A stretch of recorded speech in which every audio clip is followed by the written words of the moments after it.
Ce qui va suivre dans cette vidéo n'est pas fait pour tout le monde. C'est pas évident, c'est compliqué à mettre en place, surtout si on n'a pas le caractère qui va avec.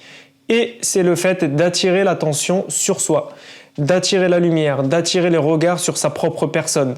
C'est exactement la loi numéro 6 du livre écrit par Robert Greene qui s'intitule Power, et il nous dit que tout ce qui n'est pas visible ne compte pas. Il ne faut jamais, jamais, au grand jamais, sombrer dans l'oubli. Attirer l'attention n'est pas un talent inné, ça s'apprend.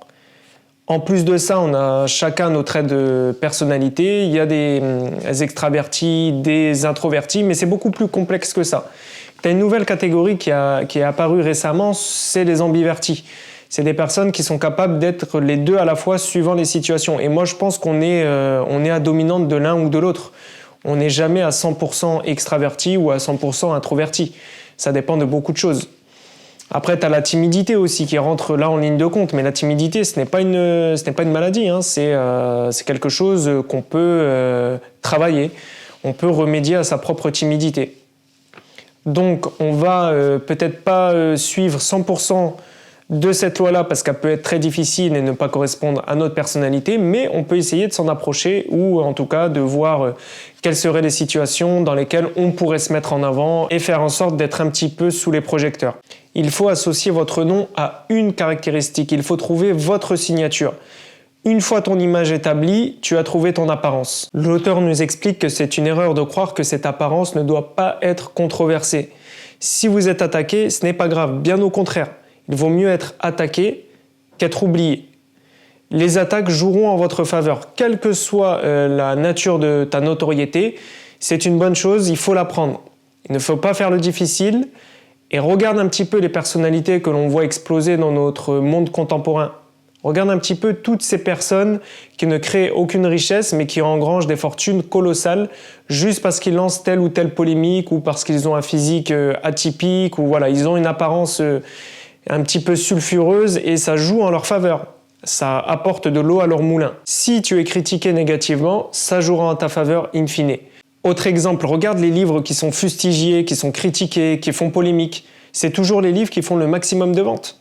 C'est toujours ceux-là qui arrivent en tête des best-sellers. Et le top du top, c'est quand un livre a été censuré et qu'il revient sur le marché. Là, laisse tomber les ventes qu'il va faire. Pareil pour les films. Dès que tu as des critiques acerbes, quelque chose de très très très controversé qui voit le jour, tu sais que cette chose-là va faire parler d'elle et que ça va fonctionner. Donc c'est pas grave d'avoir une image controversée. Au contraire, la société, poursuit l'auteur, a besoin de gens qui tranchent avec la médiocrité. N'aie pas peur de mettre en avant les qualités qui te distinguent des autres. Ton avantage concurrentiel à toi.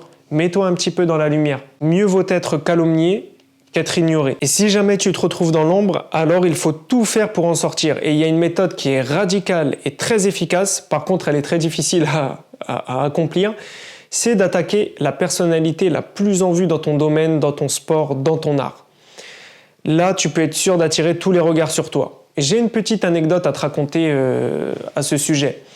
Il y a quelques années de cela, j'ai fait beaucoup de danse hip-hop, du breakdance précisément, donc c'est la danse au sol avec les figures un petit peu acrobatiques, tout ça. Et en fait, les compétitions dans ce monde-là, ça se déroule avec des danseurs confirmés et des danseurs non confirmés. Et tout ce beau monde se réunit, crée des échanges sous forme de cercles, donc on crée des cercles et puis on danse chacun notre tour entre les compétitions, entre les battles, entre les affrontements. Et il y a une année, il y a un mec tout à fait anonyme qui est sorti de nulle part, et dans le cercle, il a défié une pointure, une grosse tête. Un des membres du jury, souvent les membres du jury, ils sont invités par l'organisation et ils ont déjà fait leurs preuves dans le monde de la danse.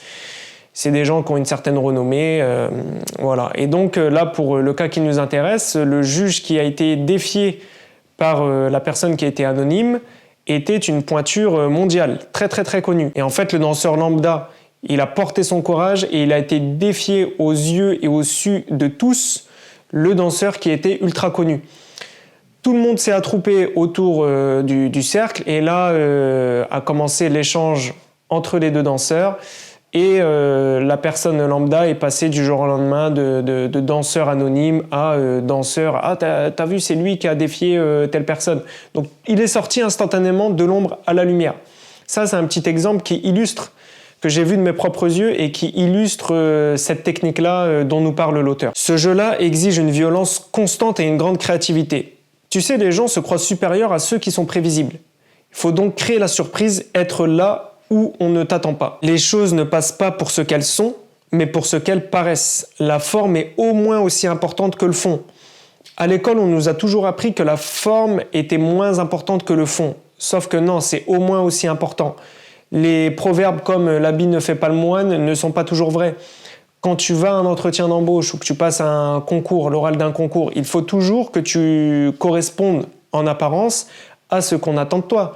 Un prof, par exemple, qui va passer l'oral de son concours, il va pas venir en jogging avec des dents en or. Il va peut-être mettre une petite chemise et la petite mallette du professeur qui va bien. Donc, faisons attention à la forme que nous mettons aux choses. C'est très, très, très important. Donc, dans certains cas, si, l'habit fait le moine. Ce qui ne se voit pas n'existe pas. Il y a le savoir-être, il y a le savoir-faire et il y a le savoir-montrer. Et posséder ces trois compétences te mettra instantanément au-dessus de la mêlée. Voilà ce qu'on pouvait dire sur la loi numéro 6 du bouquin. J'espère qu'elle t'aura plu.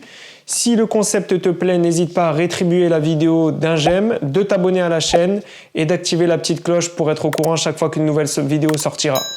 Je te dis à bientôt, porte-toi bien, à la prochaine. Peace!